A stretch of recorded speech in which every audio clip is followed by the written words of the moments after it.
Hi, this is Dave from Braveheart Camping, and I'm going to talk to you a little bit about troubleshooting for electric problems. Sometimes you'll be at a campsite and all of a sudden one of the circuits on your camper goes out. I had one of my patrons use our camper, and the wife was using a high wattage hair dryer, and it kept tripping a circuit breaker.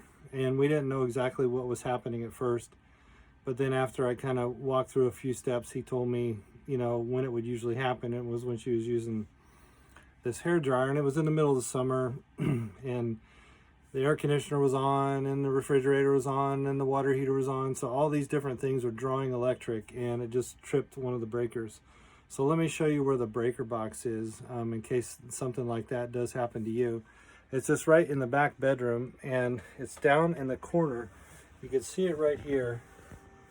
So there's a little box. Sorry about the lighting.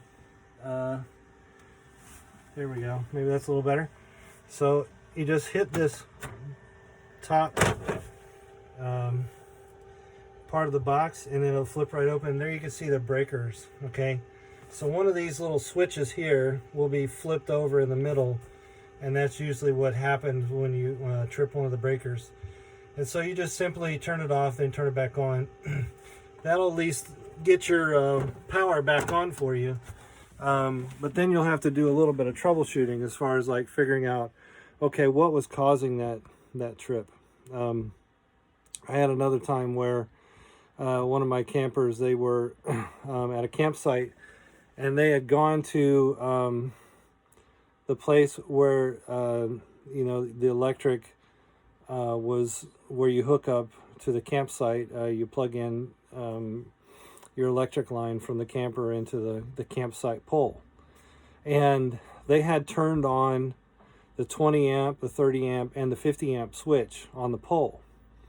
And now this camper plugs in directly into a 30 amp. Okay, so they had plugged it into the 30 amp, but the 50 amp and the 20 amp switch were also on at the pole.